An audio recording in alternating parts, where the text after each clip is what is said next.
On today's Below Average Joe's MMA podcast, we're recapping UFC San Diego. San Diego, which of course in German means a whale's vagina.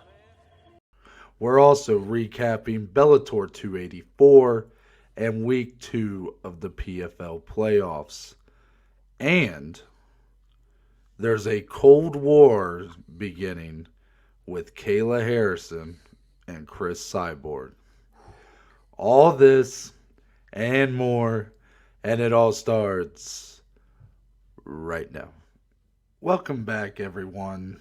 Episode 230 is what we're here to get through today. It is a recap edition once again.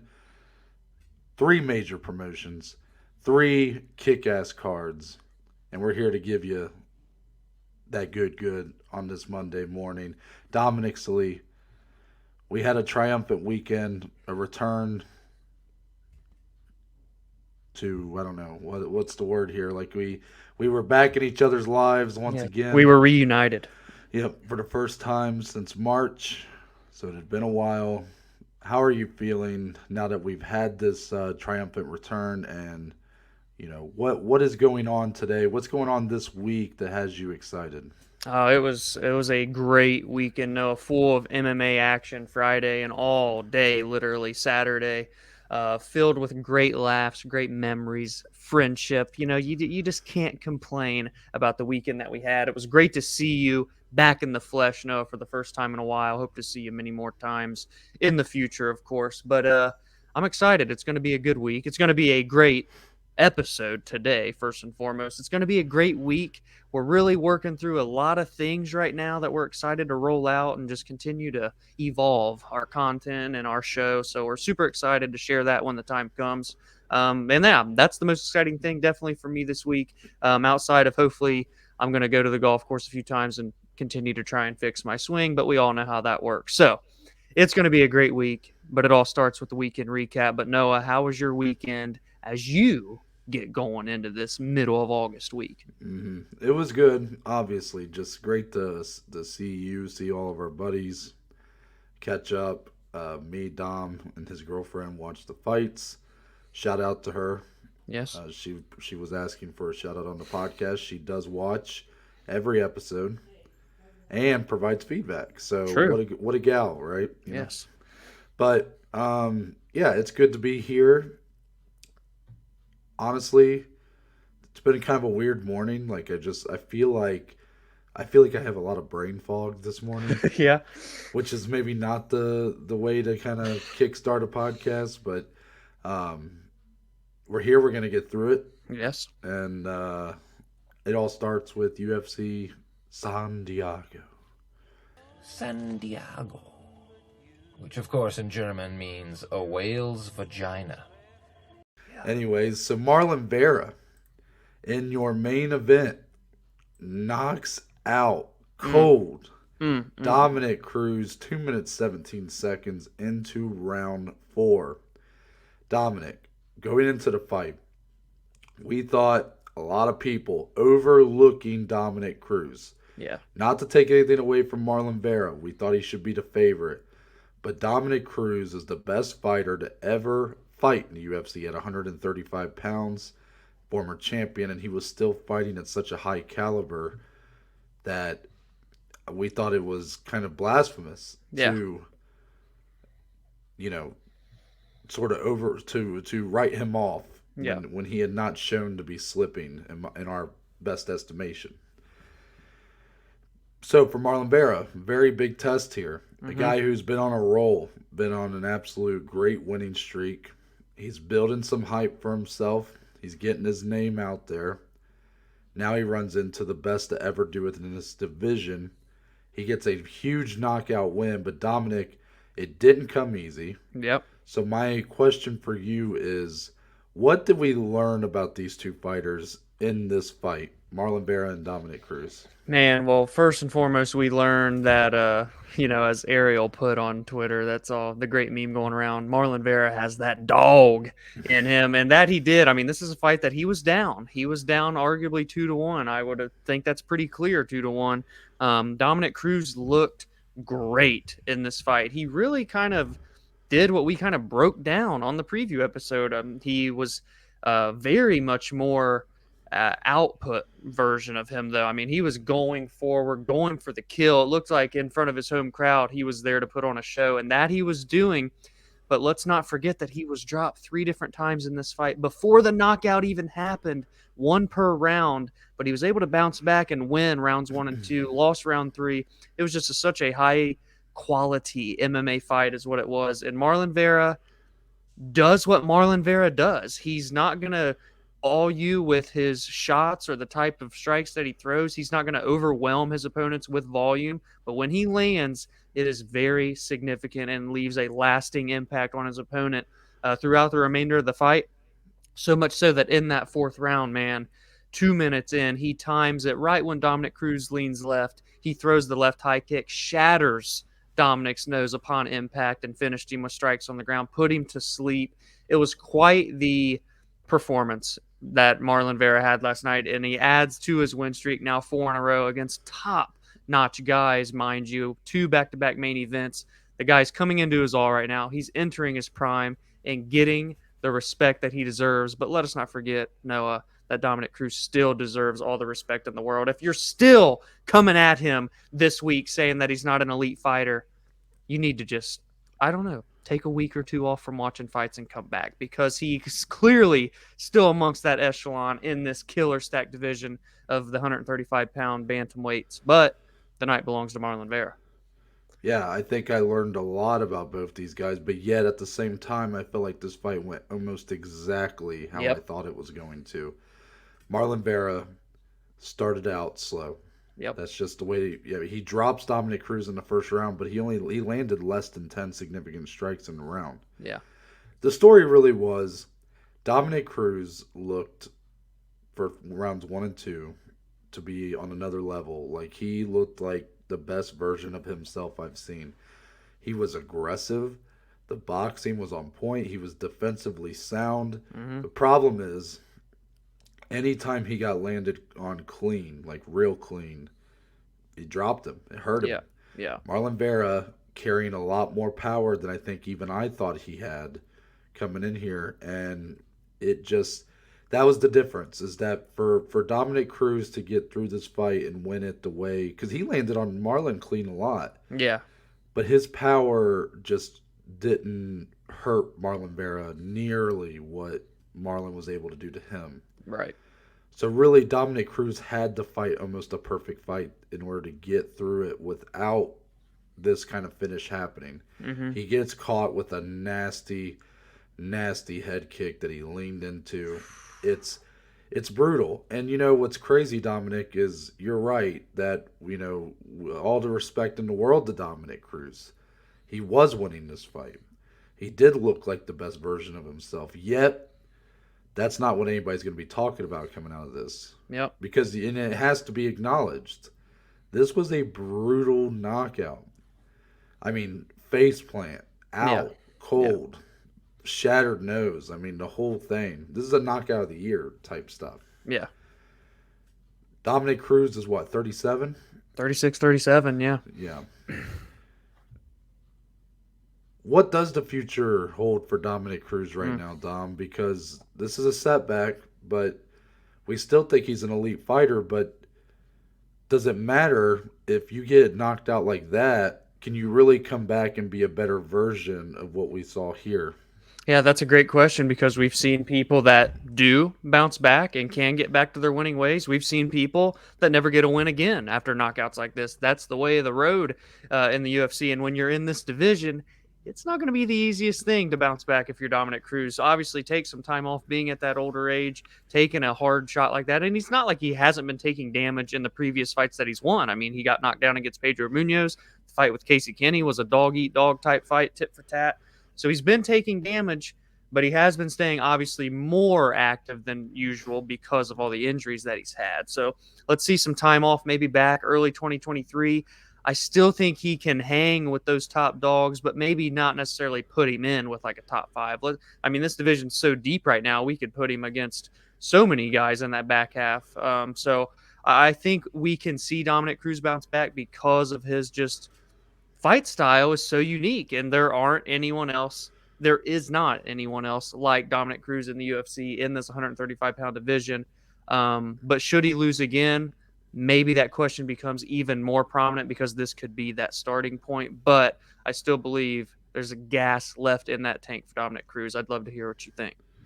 Yeah, in terms of his skill level, in terms of his talent, there's a lot left in the tank. I mean, Yeah. there's championship belts Yeah. left to win. I mean, I think that the skill that he showed here for the first two rounds and even the third round, when even though he didn't win that round, it's very high level. I mean, Yeah. he was even wrestling a little bit, Yeah. like going for takedowns. I know Marlon got really good at stuffing them later, but I mean, they were great attempts, like really Yeah. fast, and Marlon just had excellent takedown defense. It's just, it's now that he's been knocked out cold like that, you kind of look back at the last few fights, like the Munoz fight where he was getting hurt, and yes, he's still winning due to his skill, but you just, for Dominick Cruz, again, I told you guys, I'm not going to tell someone when it's time, right? I'd love to see Dominick Cruz back in there if he wants to be. Yeah. I'd love to see him go make another attempt for a championship belt again if he wants to, which is such a weird place to have someone in. Typically, we talk about fighters that are on these 5, 6 fight losing streaks, and then we're like, well, if they want to fight again, that's fine, but we kind of want them to retire just to, Yeah. not take the damage. With Dominick Cruz, he's had to battle back from so much already. His body has failed him. Yeah. His skill, his mind has been what has kept him, his work ethic. That's what's kept him at such an elite level. His body continuously fails him. And I worry, Dom, that his body is going to fail him once more and that he just can't take the shot Yeah. that he used to just be able to avoid. He's a Right. little bit slower. Just a little bit, just enough to where Yeah. the shots he used to be able to avoid, he now gets hit with. Right. And unfortunately, I don't think the chin is quite good enough to really withstand too many bombs. And it's only going to get worse, obviously. So if he wants to, great. He could win a lot of fights. I mean, I still think there's even a chance he could fight for a title at some point. Yeah. But it's for him. What is it worth the risk of getting in there with an absolute killer in a couple fights and getting knocked out again? Right. That's something he'll have to decide. Absolutely. Absolutely. So for Marlon Vera, a Mm-hmm. little bit more of a positive spin here. Marlon Vera is having just a wonderful winning streak going on here. I mean, highlight after highlight. The Frankie Edgar knockout in MSG, the pummeling performance he put on Rob Font in his first main event, now his second main event in San Diego, and he goes in there and knocks out Dominick Cruz. Yeah. But Dominic, the craziest part about it is, as much of a highlight reel as this was, does it still feel like he's one fight away from a title? And he was ranked number 5 coming in here, by the way. Yeah, it definitely does. And that's no slight to him. That is just how amazing this division is right now. It has been on fire for quite some time, and it is really just peaking at the right time if you're an MMA fan. So he's one more win away, but if he can get against any of these guys ahead of him, Sandhagen, Aldo, Dillashaw, Jan, Sterling, and we know a lot of them are booked. So he's kind of in a weird spot anyway. He's going to have to kind of wait and see how some of this top heavy stuff plays out. Maybe like he has a close eye on the Sandhagen Song Yudong fight coming up next month potentially. So we'll see what happens. But one more win, and I think you almost have to put him in there. The win streak that he's on, just the rise that he's on. I think he does have a bit of star potential. You know what I mean? He really does. You had a great point last night that I'll let you mention. But I think special things can happen for Marlon Chito Vera, and if he can rise all the way to becoming a champion, that's quite the story. I mean, you look at it, this was his 20th UFC fight. He's 14-6 now in the company. But before this win streak, he was 10-6. It's almost Charles Oliveira-esque, where he would win one, lose one, win two, lose two. I mean, just that type of career. Slept on. You didn't really talk about him much. Yeah, you knew it would be in fun fights, but he just never got to that level. But now he is coming into it, and you see it fight by fight, and it's really been something special to see during the course of even this show that we've done. So one more win, and Cheeto's knocking on the door of a title in arguably the most stacked division in the entire mixed martial arts world. I know how stacked this division is, but Dominic, I think you are overlooking greatly his chances for a title shot next. I mean, I think that Marlon Vera, with that performance Saturday night, with the knockout, you include the last couple performances, Rob Font, the Frankie Edgar, he's putting on highlight reels right now. Yeah. That means something. Yeah. He's building a name, what you were alluding to that I said last night. I think Marlon Vera is the kind of guy we have right now who is capable of that sort of Jorge Masvidal, shoot him into stardom kind of run where, Masvidal was a bit of a journeyman is what they always called him. But, he's a very good fighter, top 10, top 15 type fighter, but never was looked at as like, a real threat for a title or anything like that. And then something switched. The Darren Till knockout, the Ben Askren knockout, the Nate Diaz fight in MSG. And then he's fighting for a belt in Abu Dhabi against Kamaru Usman. So I think Marlon Vera is very capable of that. And now the only thing is he's kind of in his Masvidal run right now where he is taking heads. Yeah. But I do see a lot more support for him. I mean, the cheers for him were audible in that arena. And this was Dominick Cruz's home. Yeah, yeah. So people definitely love Cheeto. He's got the look, the tattoos, the way he dresses, the way he acts. He's very authentically a dog. Yeah. Yes. But the reason why I think you might be overlooking his chances, and I think the reason you're overlooking it is because there's so many matchups that are yet to be had. Yeah. That are currently made in this division. October's the title fight in Abu Dhabi. Yep. Aljamain Sterling taking on TJ Dillashaw. No matter who wins that, I don't believe there will be an immediate rematch or anything. Yeah. The other big matchup on that card, Petr Yan versus Sean O'Malley. Yep. If Sean O'Malley wins, do the UFC say we gotta cash in while the iron's hot kind of thing? Then you have, like you said, Corey Sandhagen, Song Yadong. That one feels more like the winner of that fight definitely feels like someone who needs one more. Yeah. But if Song Yadong goes in there and knocks him out knocks out Corey Sandhagen in under a minute, all of a sudden you may not have to wait. The performances matter in these fights. Yeah. But let's just put it like this. This was the first domino of this bantamweight Grand Prix, if you want to call it that the UFC has. Yeah. Marlon Vera set the tone. He made a statement. The pressure is on these other 8 guys to go in there and put on a show. Yeah, 100%. And you said all those great matchups, and it starts this week. Jose Aldo, Merab Valishvili. Those are the other. Sorry, I forgot about those two. That's the last 2 pieces of that puzzle, and you worded it perfectly. Chills down my spine, anal goosebumps. Marlon Vera did set the tone, and now he gets to sit back and let it all play out and see what happens. Yeah. It's awesome.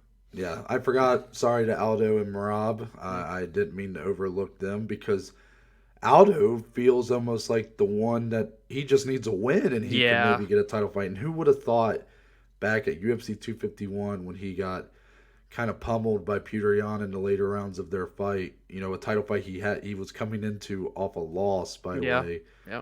Who would have thought we'd ever see him back in that kind of position? I mean, that's why this division feels more exciting. Whether it's more stacked, it feels more exciting than lightweight right now. It's just the reality. Yep, I agree.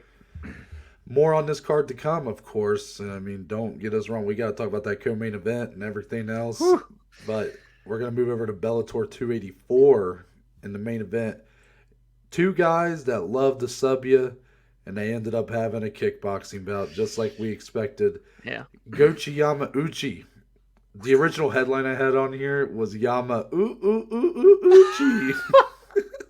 Oh, I Because that love it. uppercut was ooh, ooh, ooh. Oh, yes, it was. But Goiti Yamauchi, all 21 submissions of him, comes in here and knocks out. Mm, For the first time in his career, Neiman Gracie hits the canvas out.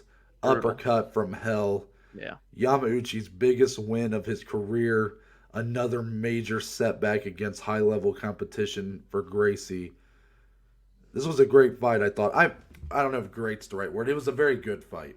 Yeah. It was a Yeah. main event that going into it, like in the lead up, when I was looking at Bellator's catalog that they had announced for the fall, I was like, man, why did they? I'm like, they couldn't get a better main event. But then once the fight took place, two natural grapplers, two guys that love to submit you on the ground, and they end up having a pretty fun, if sloppy, stand-up fight. What'd you think? Yeah, it was similar vibes to Neiman Gracie and Logan Storley at the beginning of the year, which was much of the Yeah. same. Yes. And Logan Storley in attendance got to watch this fight, which I thought was cool. But this was a fun fight. It really was. And it played out how we expected when you're just so damn good down there. Two guys. They're just going to cancel each other out because they don't want to get in each other's wheel zones. So they stayed on the feet. It was tit for tat, but Gochi really got the better of the exchanges, even in round one. But round two, Didn't he drop Gracie in round one? I believe he Or- did, or definitely wobbled him for or hurt sure. him, He yeah. yeah, he just looked good throughout the whole fight. Really calm and composed. I mean, the guy's pretty incredible. 15 or 14-4 in I think he's Bellator. 15-4 now. I mean, that's just super slept on. Granted, the competition not quite up to par, but now gets top 5 win, and he's right in there. He's on a win streak, 3 finishes in a row, 2 of them in the first round, and then this one over Gracie in the second. And boy, did he just bait this in like a guy fishing on the pond with his bait and the bobber in the water. Gochi put his hands down, pretty savage, really. He's like, come on, come on. Neiman was kind of peppering him, jab, jab. And then right when he got him to come in and commit one more time, right uppercut, bada bing, bada boom. His head went this way and his body went that way. It was disgusting. Really, 2 phenomenal knockouts, back-to-back cards, Bellator and UFC, main event-wise. So it was amazing and a statement made for Goiti Yamauchi because, again, with that record, not quite the recognition, he's arrived and he's here now. You got to love it. Yeah, Yamauchi has been one of those guys that the Bellator faithful or people that are working in Bellator or whatever have been saying you need to watch out for this guy. He already has the record locked up for all-time Bellator submission wins. Yeah. But they've been saying no, this guy is a higher level fighter than the people he's fighting for sure. Mhm. Like he should be much higher. And I was skeptical. I really was. Because I looked at this fight in particular, and I kind of, Neiman Gracie, yes, he has lost most of his fights to the high level competition, the higher ranks of Bellator, but I had seen he was capable of being in one of those fights where it's two grapplers and they start striking, him and Logan Storley, just like you said. So I thought, well, maybe Gracie being more comfortable in that sort of fight will get the better of Yamauchi. Yeah. Just wasn't the case. Yeah. Yamauchi just looked to be a much better striker. And for a guy this was only his 3rd KO TKO win of his career, and he does it cold to a guy who had never been knocked out before, that's very impressive. That's quite a notch on the belt. I think he's due for a pretty big fight next. They had Storley there for a reason. Yeah. You got to think that they want, there's a lot going on in this division, obviously, because Storley is technically the interim champion. Yeah. But for now, it looks like he's going to be the reigning, defending interim champion until we get stuff figured out with our full champion. So I don't know what fight exactly I would give Yamauchi next, but with the way Bellator does their matchmaking, it wouldn't surprise me if his next fight is a win and you get a title shot. Yeah, absolutely. You could see that. And this was crazy because he came in here unranked. So that's how it is in Bellator, man. They'll put these unranked guys against top 5s. Yeah. We saw it again that we'll talk about later too. So yeah, and I guess for Neiman Gracie, this is pretty bad. I mean, it's a bad setback, I think. Yeah. Once again, it's just another time he can't cut it with the best. He's good. I mean, he's a Gracie, right? I mean, Yeah. I know that's kind of an overplayed thing nowadays, but he's good. Great submissions. He's capable on the feet. Hmm. Big guy for his division, He is big. Yeah. but he just doesn't seem to be able to really get it done with a lot of these guys of the upper echelon. Right. You know, Yeah. I don't know what would be next for him, but if I were him, I'd probably take some time off and really try to retool, find some ways, find some ways to use your size better. I think that's something he could definitely do better. I don't think he tends to use his size as well. Yeah. When you're such a jiu-jitsu specialist, you're so dependent on your finesse a lot of times, and you know, for him, he has a lot of strength and Hmm. size, and I think he could find ways to use that a little better in his future matchups. Couldn't have said it better. More on Bellator to come. But Yes. let's move on into week 2 of the PFL playoffs, aka PFL 8. It kind of, for some reason, it's like a pet peeve of mine that every season we're like restarting the numbers with I the know. PFL. Yeah. Um, so this card out of Cardiff, Wales, had a little bit of adversity getting to the start line. Yeah. Two of our fighters that were supposed to be in our playoffs, Denis Goltsov, the number 1 seed at heavyweight, and then Magomed Umalatov, who was actually filling in already for I forget who he was filling in for, but he was a fill-in himself Yeah. in the welterweight playoffs. Both those guys were not able to secure a visa, so therefore they were not able to be in attendance for at Cardiff, Wales. Not able to fight. Yeah. We had to have 2 last-second replacements step up in Delano Taylor and Juan Adams. A big shit show going in, and from some of the stuff I've seen online, it may appear that this is a bit of the PFL's fault. Now I'm going to be careful to not assume it is Right. because I don't really know. Yeah. But the PFL announced these Europe shows for the playoffs, you know, a couple months ago. Yeah. It's been a while. Well, not real. I mean, it's been like 2-3 months ago, right? Like, Yeah. not that long. Not that long, I guess, if you think about it like this. The word seems to be that when the PFL told us is when they told their fighters. And Mm. if that's the case, if they sort of sprung these European events on their fighters and didn't give them the proper amount of time to secure that kind of work visa, then I mean that's bush league stuff again. Yeah. Yeah. I want to root so hard for the PFL. I Yeah. love watching their cards. I Yep. love just the uniqueness of it. I love that it feels different than what I get with the UFC. But then there's always these things that kind of keep happening that tell me that they are not they're I don't know that they're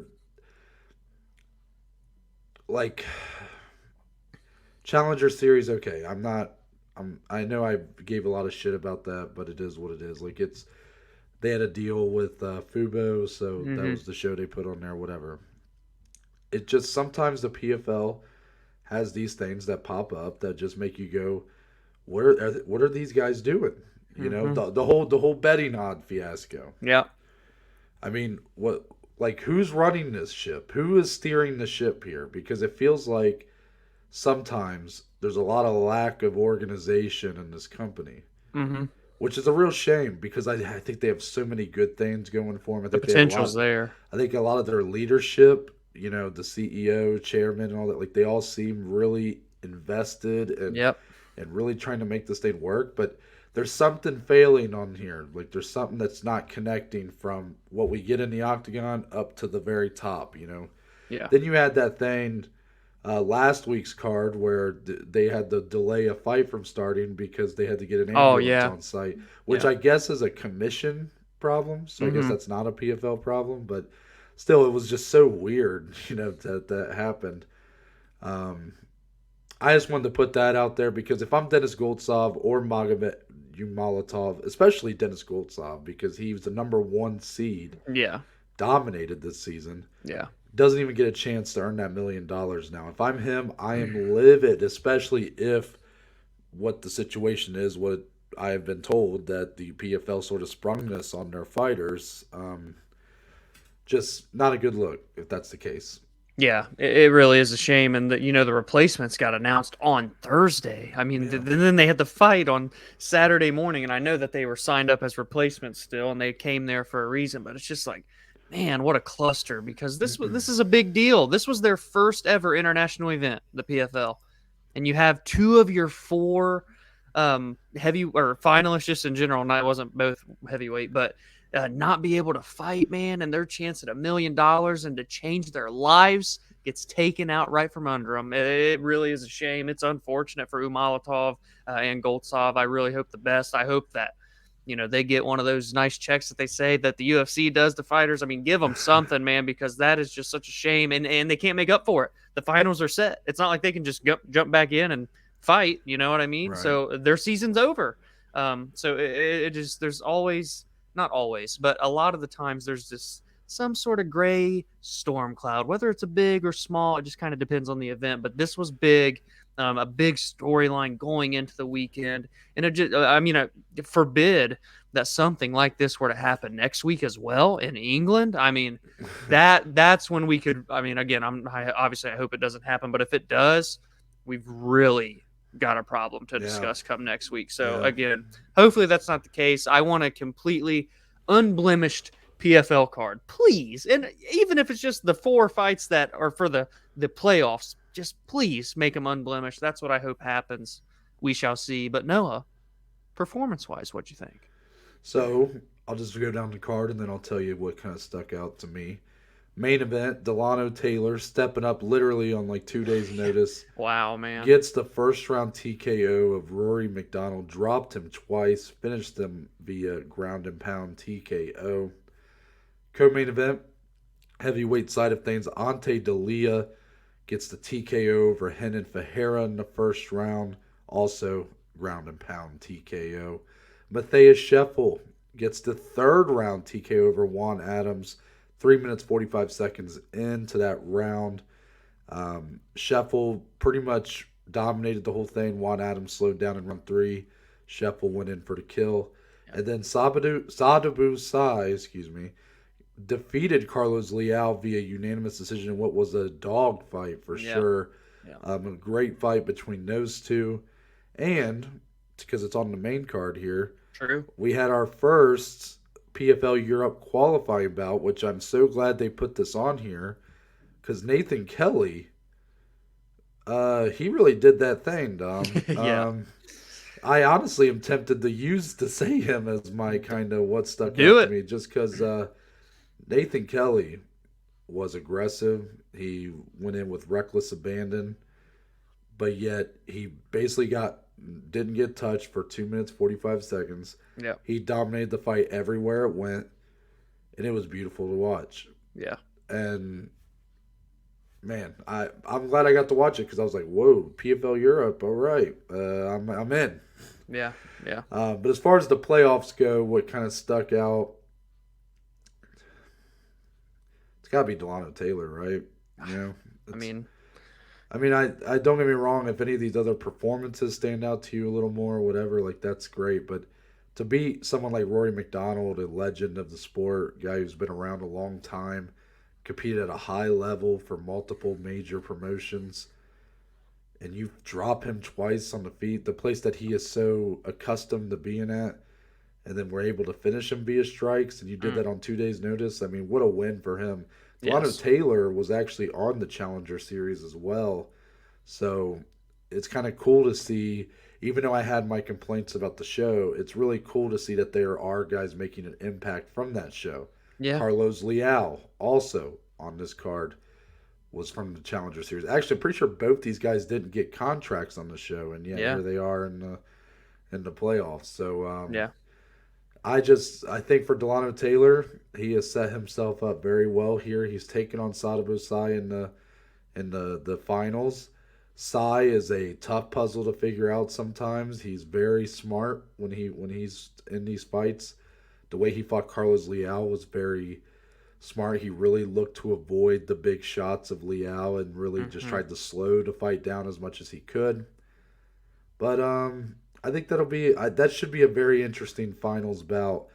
Tend to lean Sotobu's side, but Donald Taylor, man, he looked good here, and I could see him maybe shocking the world coming in here late replacement, and all of a sudden he wins the whole fucking thing. Yeah, you want to talk about storylines, man. It doesn't get better than that. And I got to just give the shout out to Ante Delia because now he's back. He's back in the finals for the second straight year. We saw the fight that he had with Bruno Capoloza in last year's finals. One of the most surprising fights for us at the Joeys in 2021. It was just unbelievable because Delia had been finished prior by Capoloza last year. But now he's on a tear. He finishes Renan Ferreira, made a statement in round one.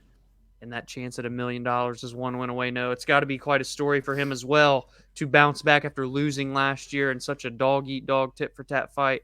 Coming in here now, he's got Matthias Scheffel to take on in the finals. Can he do it, or will he lose again in the finals? That is heavy pressure on the shoulders if I've ever seen it right there. Yeah, Matthias Scheffel, the man who upset Bruno Capoloza this season, don't forget. And he looked fantastic against Juan Adams. I know Juan Adams short notice, but still, Scheffel looks to be putting it together right now. Mm-hmm. I'm also loving that Dominic's used twice on this episode, dog-eat-dog, tit-for-tat fight. Yes. I've not ever heard the dog-eat-dog type fight before. I like it. I don't know what happened. I do want to kind of just say for Carlos Leal, I put it on our Below Average Joe's Twitter, but I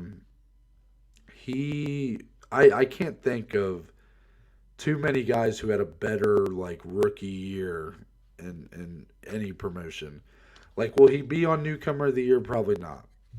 But this guy started on the Challenger Series, wins his fight, doesn't get the contract, is then given a fight to start the season with Ray Cooper III, last season's championship winner.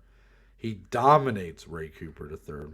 Yep. Then the PFL says, well, he's not getting a second fight because he's technically not even in the season. I think he was a late replacement for the Cooper fight. Yeah. Luckily, and unlucky for the person who it happened to, but luckily for him, someone falls out. He gets to step in, gets another win, guarantees his shot at the playoffs. Actually, he didn't get another win. Didn't his fighter, I think, got a... The fight never happened, and then he just got points. They awarded him points, it was almost like a forfeit almost. Yeah. But either way, he gets his shot in the playoffs, and then here nearly upsets Sotobu Sai. Made it very close. It was a very good fight. Just a great rookie year for him. He's fought a lot this year. Yeah. I kind of hope he just takes the rest of the year to just chill out. I'm assuming he will because he's probably still under contract with the PFL. Yeah. And get ready for next season because I think he'll be a real threat next year. Mm-hmm. Absolutely. Moving on. Speaking of PFL, Okay. the Cold War, Dominic. It has begun. PFL Chairman Donn Davis put on his Twitter, actually I have the tweets for all of this, because what we're talking about here is that there's been a lot of exchanges going on Twitter now between Kayla Harrison and Cris Cyborg. Now, I only have up to just the initial back and forth. Mm-hmm. So if there's been some more tweets in the last couple days, I don't have them. I haven't seen them. But Donn Davis, PFL chairman, he puts on his Twitter, fans want to fight. Fighters want to fight. I have watched and listened. At PFL MMA will provide all money and handle all matters. At Kayla Harrison versus at Cris Cyborg. $1 million each fighter plus $2 million winner bonus. Pay-per-view super fight. No more talk. Decide the best inside the cage. Hashtag Kayla Cyborg. That's a statement right there from the chairman himself. Yes. But what were the responses like, right? Mm-hmm. Because both women have responded. And obviously by the name of the headline, you can tell that it went very well and everybody's going to shake hands and have a good, clean fight. Yep. So Cris Cyborg not having it with this. Yeah. This was I thought when I read the tweet, I was like, ooh, kind of gave me a little tingle. Like, you don't see people, in these MMA promotions, you don't see them pleading on Twitter for these fights to happen, Yep. Yeah. But Cris Cyborg puts a laughing emoji. Says she gets an equal fight purse based on what? Being your champion? Beating a fighter who's 12-13? All the pay-per-views she's sold? Getting a little feisty. But Kayla Harrison, what does she have to say about this? Kayla doesn't respond directly. Just does a little subtweet. That was something I used to Those were the days. I used to subtweet big time. And she just says, "Oh, the irony," with 3 of those faces where it's like got the drip of sweat going down. I think she's hinting at that Cris Cyborg has beaten a lot of cans in her career. I think that's what the irony part is. So then Cris Cyborg's like, "No, I'm not subtweeting. I'm responding directly." Says, "What irony? Your own manager said you can't sell a pay-per-view. If that isn't a red flag."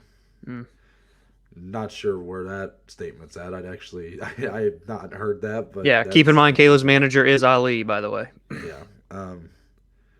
Kayla then responds and says, "Then come take the money and find out.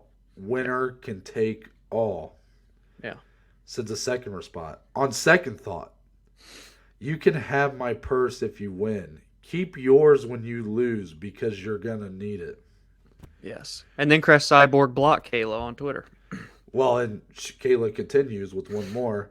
"And I'll agree to full USADA drug testing and you can juice to the gills. Yeah. The only thing I ask for is elbows on the ground to be legal." Yeah. And then Cris Cyborg responded with 3 laughing faces, and it was a baby typing on a computer. I have a gif of that. And then, she blocked her. So, yeah. That's a lot right there, right, Dom? That is. As the world turns, the first fire has been exchanged on the battlefield. Yep. What's this make you think, Dom? Does this make you think? Did we get any closer to this fight becoming a reality, or is this really just either just some? Is this all just kind of a facade? Like, is it all for fight promotion, or is it more like an actual annoyance on behalf of like Cris Cyborg and Kayla Harrison, and they're just kind of exchanging barbs, but neither really going? Is this fight really not that close to happening? Yeah, I'd say it's definitely not close to happening. I mean, the soundbite that Kayla had with Ariel this past week saying that she thinks a fight with her and Amanda is still more possible to happen and sooner than her versus Cyborg very much surprised me. So even after all this banter back and forth on Twitter, maybe we just aren't that close. But it seems that the PFL side of things at, what we're presented with is all there and ready to do this. So they are, in a sense, making it look bad on Cris Cyborg's part. So, and not that she kind of gave herself much positivity with those responses that she had, because she didn't necessarily say that she wanted to make the fight happen or anything like that. So I don't really know what's going to happen, but I have to say I'm not much for drama, but I do like this because I really do want a fight like this to happen, more so just to have Kayla get a chance to really prove herself against the elite of the elite, but still just the cross promotion type factor of PFL, and obviously Cyborg still with Bellator, and the whole pay-per-view division that the PFL wants to start in 2023. Like, this could be a great kind of kickoff thing for the PFL with their experimentation of that process going into next year. So right now, though, if you had to really ask me, do I think this fight will happen in 2023? I'd probably say no right now, even after all that. I don't know. I hate that I would say that, but that's how I feel. I'm going to be the optimistic one here. I'm going to say it gets done. How the turntables. I love it. I know. What is going on here? Is this opposite day? Yeah. This is a bit of wishful thinking. I'm rooting for PFL so hard that. Yeah. And I'm a little skeptical about their pay-per-view division that they're wanting to start. But I believe if they're really wanting to make that a big deal, then this is the fight you go get happen. I mean, this is the biggest fight you can make. Yes. It's probably the only fight you can make with a fighter on your roster that, and without, I guess, signing like a Nate Diaz or something, that can do a decent buy rate on pay-per-view. Yeah. decent, not by UFC standards, but just like something that the PFL can hang their hat on and say, like, Right. our first pay per view was a decent number. Right. So I like what I'm seeing.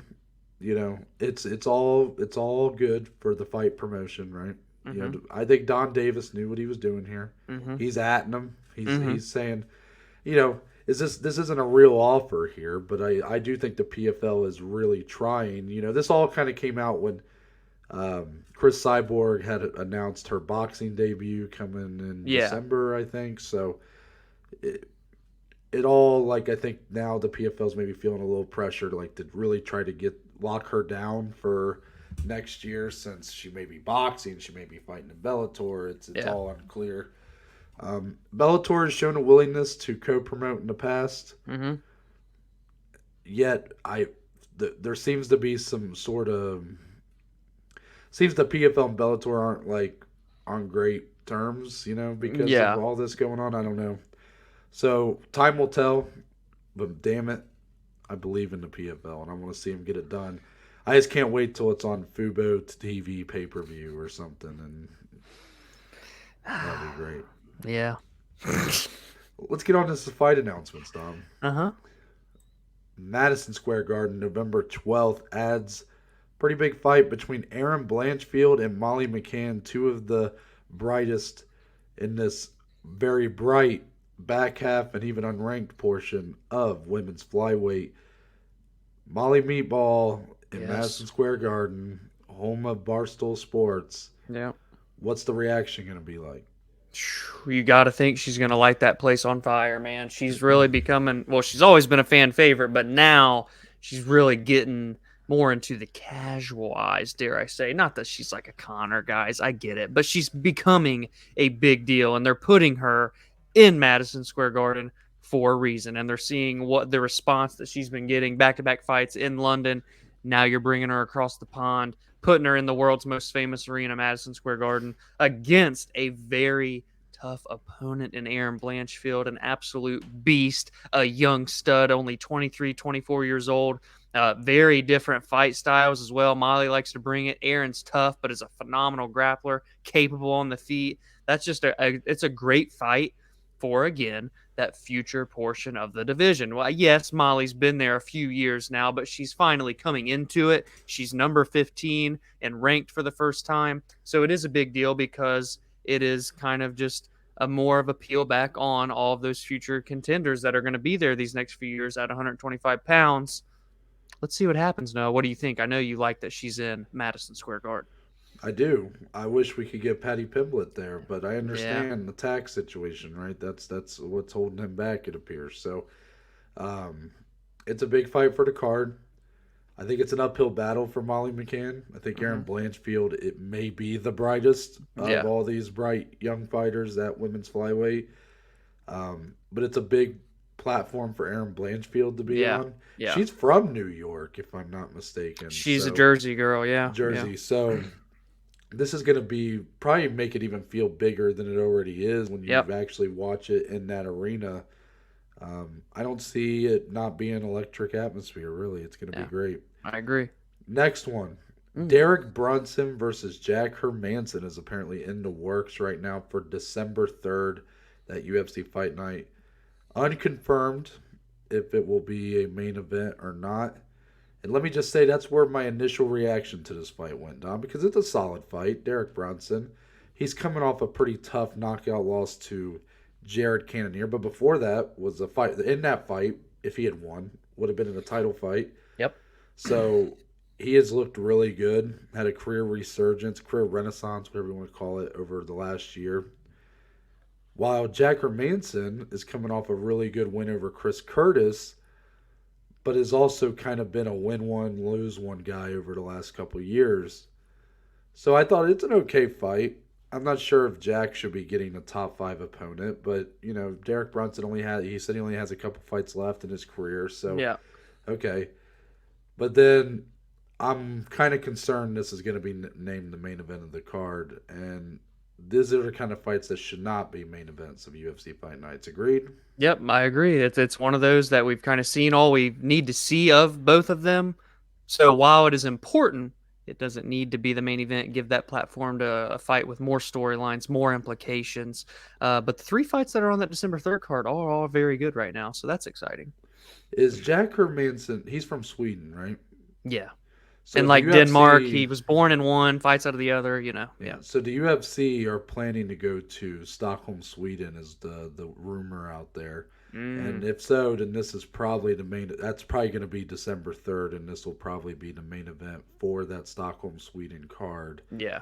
Can't fault them for that when Jack Hermansson is probably the biggest name there because Yeah. Gustafsson's fallen off, right? He's from Sweden too, Yeah. right? Yeah. Um, this isn't the kind of main event that gets me excited. Hopefully they, like you said, I don't know what the other 2 fights are for that, but hopefully they stack it pretty well. Hmm.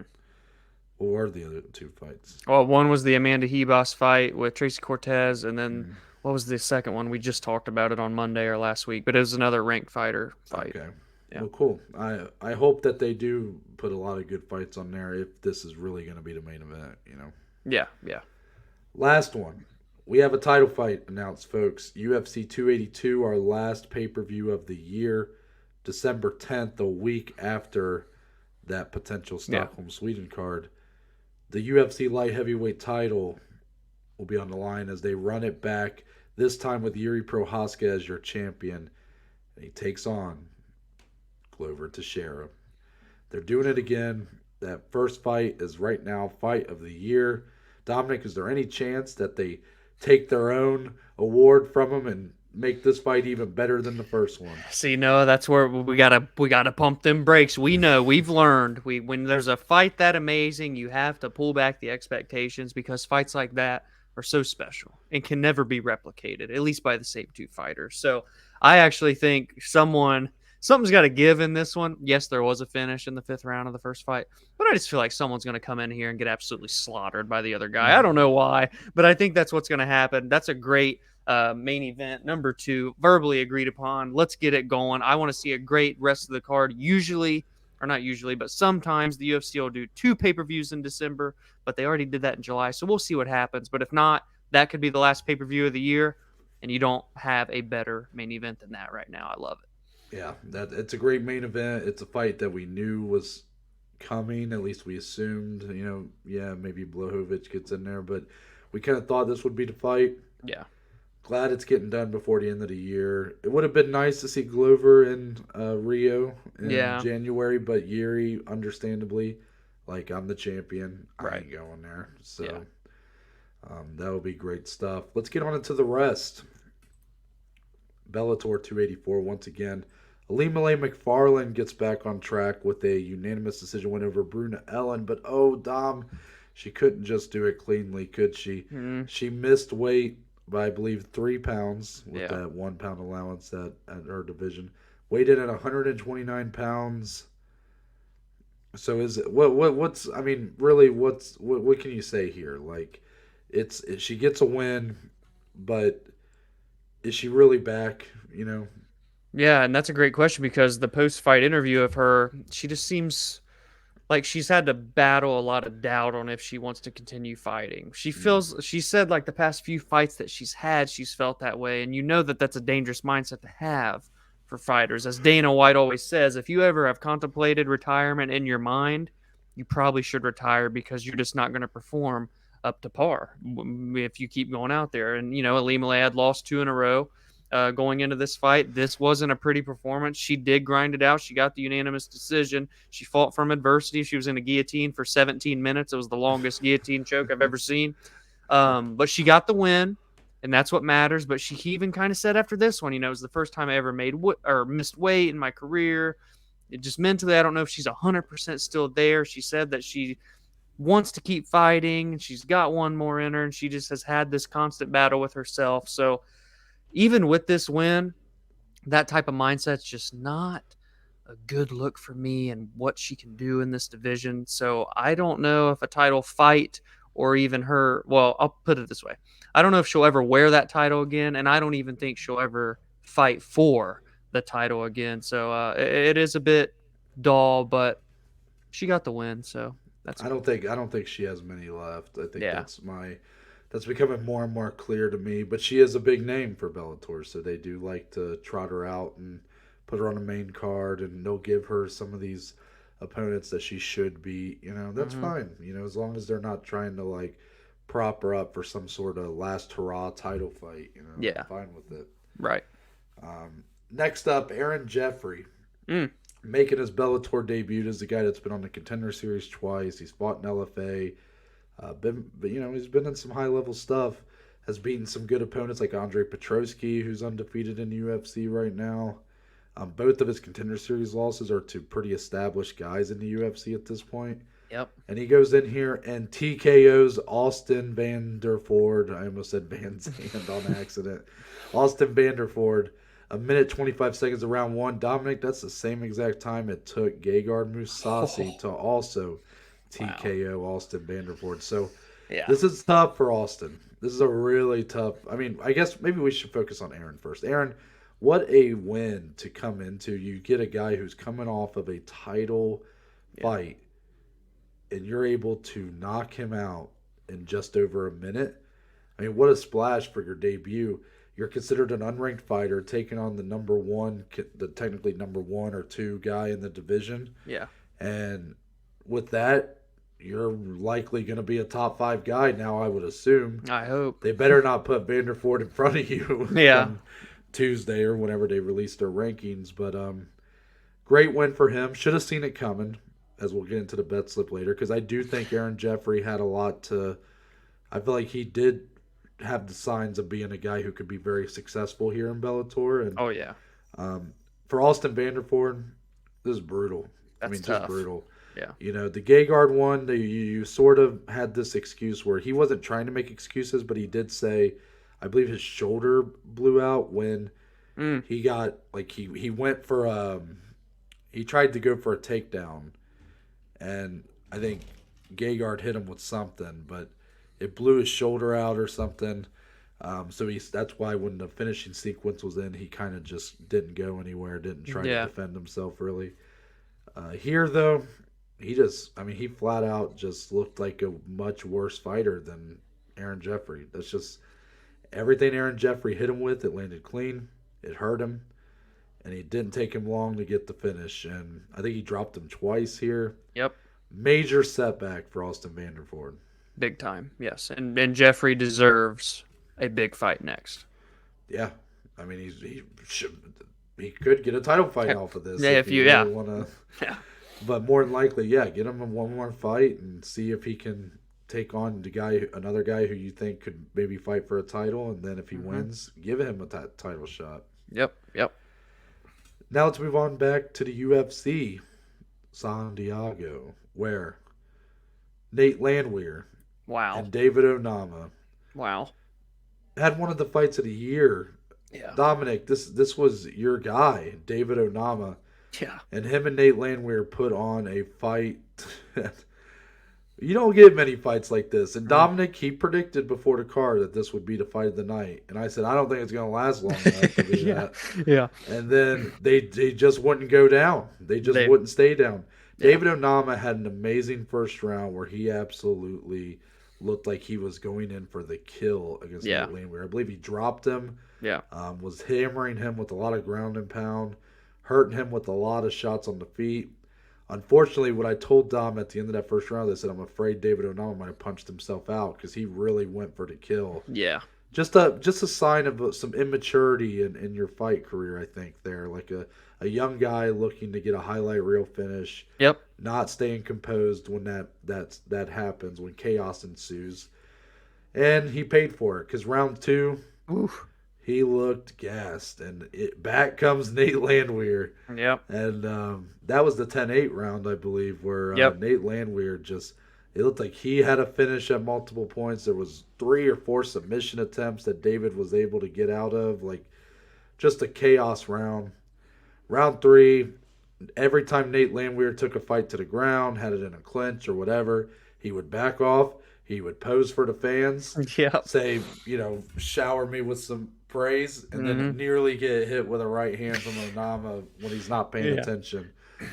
This was everything I love about this sport sometimes. Just an amazing fight, an absolute sloppy brawl, but Yeah, damn it, these guys showed a lot of heart, showed that they had a lot of that dog in them. that's damn right. And both guys come out of here looking like absolute studs. Because even Onama, who was absolutely gassed for the last 2 rounds of this fight, in round 3, hands down, and he gives him like a, come on, Yeah, come on. You think you can kill me? Do it. yeah, yeah. That's it. I ain't hear no bell. That's what it was like, man. I mean, it was crazy. You said everything, so I can't even put any more on it. Except that's what we love about this sport. Next one, Priscilla Cachoeira and Ariane Lipski had a bit of a swing and bang Hmm. type fight, and Cachoeira, aka Zombie Girl, not too many people gonna out swing and bang her. She gets it done a minute 5 seconds in. Was this a bit of a low IQ move for Ariane Lipski to get into this kind of firefight? You think? Yeah, I don't know. I mean, Lipsky loves being in wars, the queen of violence in her own right. Great battle of the nicknames, but Cachoeira, that's every fight that she's in, I feel like, is that way. She's just swinging and she's willing to eat shot, but she's going to give them to you as well.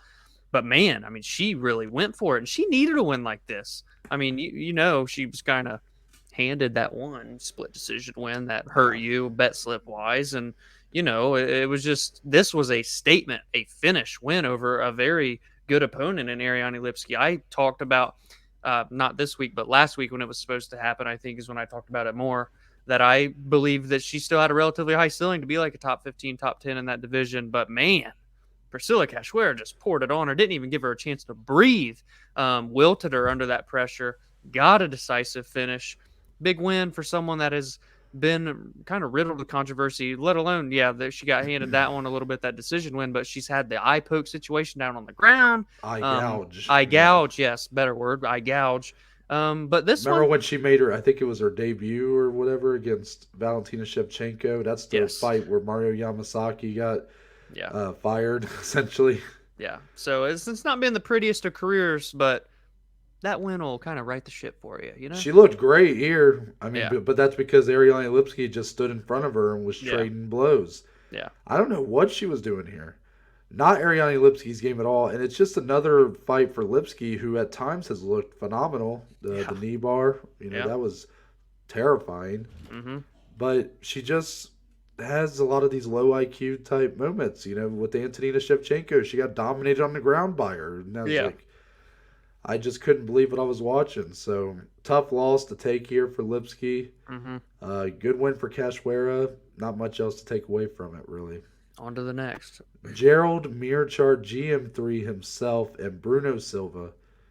We thought there was a stark contrast here in the styles. GM3 going to take this fight to the ground, go for the submissions.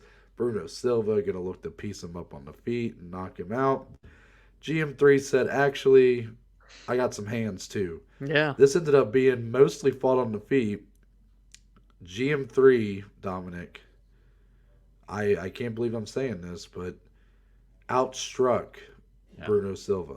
Yeah. It was quite the performance. I mean, knocked him down with a calf kick, knocked him down to get the finish in the third round, but of course he couldn't get the TKO. He had to lock in that submission and keep padding that record that he's got for middleweight submission victories. But man, when this guy's an underdog, you can't fade this guy. You got to take the dog money. He was plus 230 and gets another win. He had 3 wins in 2021, an underdog in every single one of them. But this fight was never really down like those other 3 last year. He was kind of led the dance against Bruno Silva, who, again, on paper, is the better striker. It was a bit of a weird performance from Bruno, if I'm being honest. This is a guy that went 3 rounds with Alex Pereira, and yes, he did lose, but had a couple good moments, but then gets outstruck by GM3. MMA math really just does not work, does it? Did he look a bit? Did he look a bit like deflated, or just almost like he was? What's the word? Like drowsy, almost coming in, like Yeah. low energy. Weird vibes. Yeah. Just didn't seem to be all that into this fight, and it's kind of crazy because this fight was excellent on paper, and Yeah. Yeah. it's just crazy that GM3 really didn't even the submission that ended it was started by dropping him on the feet, and Yeah. everything before that was him outstriking Bruno Silva. Just I couldn't believe what I was watching there. I really couldn't. Yeah. Crazy world. Next up, Angela Hill for the first time as a betting underdog, Damn it. gets a win over Lupi Godinez via unanimous decision. That's right. She is now 1-8 as a betting underdog. I'm sorry, Dom, to keep hammering that point. It's all right. And also for Angela Hill to snaps, what, a 4-fight losing streak, Yeah. multiple split decisions on there. I thought this fight was going to be a split decision, Yeah. but luckily all 3 judges in agreement. Angela Hill gets to win. Dominic, this was a tough night for your prospects. You know, you have said David Onama, your favorite male prospect, Lupi Godinez, your favorite female prospect. What went wrong for Lupi here? You know, what did she do well, but ultimately what gave Angela Hill this victory?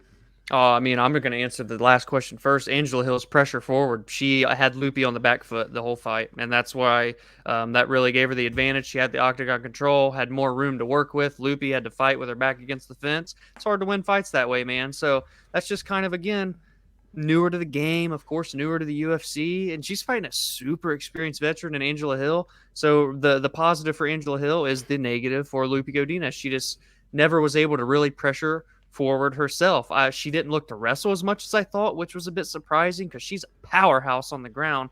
Granted, she tried like maybe 1 or 2 times and Angela was able to stuff them, but you think after getting pieced up a little bit on the feet, not that she was getting outclassed, maybe just try a few more times because you got to feel if she gets Angela down there, she's so strong that she could hold top position.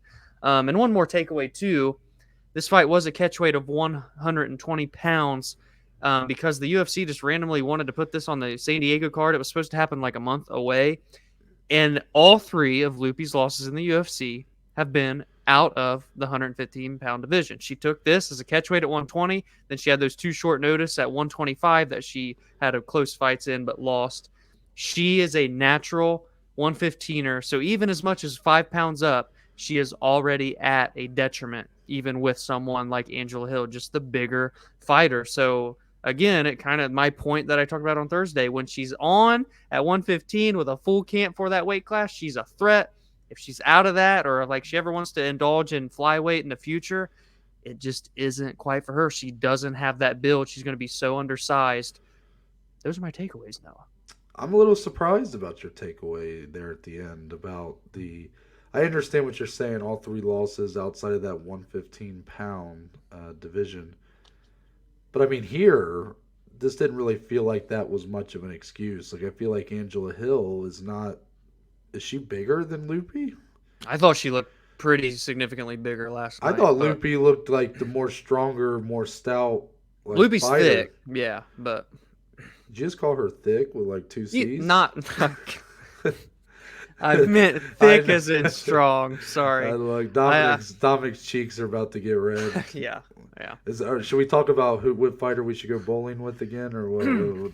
Anyways, Angela Hill probably taller, longer fighter, but I thought Lupi had some certain physical advantages that she just didn't capitalize on. Right? Like you were talking about the grappling. You know, the only person who went from a takedown in this fight was Angela Hill. Yeah. Just weird. It's a learning experience. I have no doubt Lupi will learn a lot from it, but I also think she's learned to be more selective with the fights she takes. Yeah. Yes. She just seems to really like fighting a lot. Yep. She's willing to take anybody, which is great, you know, good, but then now she's 3-3. Exactly. And her skill set doesn't say a 3-3 fighter. No, it doesn't. It is to her detriment. It is. Yeah. Next up, and last but certainly not least, Tyson. Is it Nam or Nam? I always say Nam like Vietnam. But I think I've always thought I've heard Nam. Nam. I've been hearing a lot of Nam. So Tyson Nam. Man. He's been a heavy decision fighter in his flyweight career, and he comes in here against the electric and explosive Ode Osborne, who's been gaining quite a following as of late. Ode Osborne goes for a flying knee, and you know what they say, folks. What goes up must come down. Yeah. The moment he came down, he came right into a nasty. He was an uppercut, right? From Tyson? Out of nowhere, man. And just knocked him out cold. Yeah. What a win for Tyson Nam. He gets it done 2 minutes, 59 seconds of round 1, almost 3 minutes in, basically. a guy who's been around a long time. He's had to really battle through a lot of adversity, a lot of losses, a lot of wins in his UFC career. Going up against a guy who a lot of people like, who's building some momentum, and you knock him out in the first round. I mean, welcome back, Tyson Nam, right? Yeah, he's like 37 or 38 Yeah, and hadn't fought since that fight that I talk about sometimes with him and Matt Schnell, yeah, January of 2021. And he yeah. comes out and knocks out Ode Osborne, who's on a tear right now. That was a guy. I mean, sometimes you just have to pay when you go for the big risk, and that's what happened with Osborne. But shout out to Tyson Nam because he was able to time that shot perfectly, and it paid off. Yeah. Let's move on to the below average bet slip, Dom. And I want to take this moment while Dom pulls it up to remind everyone where they can follow us on social media in order to get our picks before the fights. Yes. If you follow our below average Joe's Twitter or Instagram, it is at BAJ underscore MMA podcast. You can also follow Dominic on Twitter and Instagram at DSleeve14. You can follow myself on Twitter or Instagram at NTBaker underscore. But yes, if you want those picks before the fights, we post them on Fridays on the Below Average Joe's Twitter and Instagram. So make sure to go give us a follow there if you want these in advance. And let's get into it, Dom. So pretty much just a break-even week. You know, we went slightly positive. Um, Singles were great. Yep. Parlays were not. Yep. And you know why, Dom? It's because this was a heavy underdog week. It was. Underdogs were winning left and right, and you know when you do these parlays, you're typically taking a lot of favorites, a lot of that heavy minus money. So on a card where underdogs just have that kind of advantage, where they're winning a lot of these fights, a lot of parlays are going to fail. So Ode Osborne on here a couple times, Lupe Godinez, and those Godinez and Onama here. The Dom prospect parlay was a tough week. That was tough. But then, you know, like my 3-leg parlay, I tried to do. I've been trying to show some love to our other promotions. I'm like, you know what? 3 cards in a week. I'm going to do a fight off each. Someone who I think can be a real, you know, who I really think is going to win on every card. And I should have went 0 for 3 on that one. Should have. Austin Vanderford got smoked. Chris Mixon was gifted a split decision, a very generous one. And Ode Osborne got knocked the fuck out. I mean, it was just, that parlay was just dead on arrival. Yeah. But as far as anything that hit that kind of stuck out to me, man, I felt like the easiest bet for me to make, the 2 easiest bets for me to make on this week was Marlon Vera around 4-5 decision, and then that Whit Quinlan under 2.5 rounds. I felt pretty good about both those. And the odds for that Marlon Vera one, I thought were just great. I mean, obviously he gets the knockout in round 4, so it's not like I had it with a lot of time at my back at that point. But I just feel like both guys. He's a slow starter. He should win this fight with Dominick Cruz, but Dominick Cruz is a very slick and tough puzzle to figure out. I figured we'd get to the championship rounds. I thought it was going to go to a decision, but I knew Vera had the power to potentially put away Cruz, and that obviously turned out to be a pretty smart investment there. So plus 100 on that, I thought was a pretty safe bet to make. Dominic, what stuck out to you this week? Yeah, I mean, the biggest thing I'm going to say is what actually was an X for both of us, and it is the Landwehr Onama fight, because we got a fight of the year contender, but to the bet slip's detriment, because had that under 2.5 hit, we go 6-0. We would have on single plays had that hit at minus 175, and Noah's 1.19 unit parlay would have hit. That would have been a drastic little switch in even more plus units for the week. So I hate being a Debbie Downer and bringing that up, but that was just kind of like, that was where the biggest turn happened for the bet slip. You know, when we were watching it together and that fight went the distance, we're like, damn, you know, that's tough. That's 2 units down on, or 2.19 units down on that play. But had it hit, it really swings the tide. But we came out in the positive. That's all that matters. We've had 3 or 4 straight winning weeks. It's just a matter of when we can both hit a solid week at the same time. And I've said it a few times now, but that's when we can really hit a stride, get that negative for the year back into the positive. We got a lot of fights. We got a lot of weeks left in 2022. I don't doubt that it's going to happen. It is very surprising to me that we're in August. Me and Dominic have only we've only had to compete against each other on bet slip like 3 times Yeah, a or couple 4 times. times. Yeah. And yet, I don't know how many times me and Dom have both had positive weeks, but it's been like once or twice. Yeah. And especially If it like a happened. significant margin number. Well, you not know? even, I don't think it's ever been significant. I think Yeah. it's always been like you hitting big and me barely breaking even Yeah. kind of hits. And vice versa. We've yet to both just be hitting like I think my best week was like positive nearly 6, right? Mm-hmm. Yeah. We've yet to both be hitting at that level on the same Right. week. Because once it happens, it It's completely big. switches the dynamic of this year. All of a sudden, the year looks a lot more positive. Right. Exactly. So, but overall, I can't really complain about what we have on here. I mean, No. we're taking good singles. Yeah. Really, the singles are, where a lot of the minus money and stuff, or I should say, where you get some of your plus money, but also some of your smaller minus money, more your even odds type stuff. Yeah. Those parlays, heavy underdog card. That's what's going to happen sometimes. So let's move on to what we end the show with. We don't end the show like any other normal podcast. We end it with closing statements, the point of the show where me and Dom can talk about anything and everything, MMA related or not. So Dominic, you have used this platform recently to spread your rhetoric. Yeah. Which is that of a serial killer. But I'm curious if you have any other food debates for us on this edition of the closing statements, or do you have something else for today? Today, I think I'm just taking it easy. I'm trying to recover from the weekend. A lot happened. A lot of greatness happened. But there will be more yes or no's between Noah and I. Don't you get it twisted. That's my whole new kind of agenda for these closing statements. Team Bagel Bite all the way. Love you guys that picked it. Pizza roll people, I respect you. You just don't have the quite as good a food taste. That's all it is. So you love everybody who picked it, aka Branson. He was the only one that I've heard who picked Bagel Bites. B for B, Branson for Bagel. Go ahead. Yeah. So my closing statement, I'm going to give a hot take right here before we sign off. Ooh.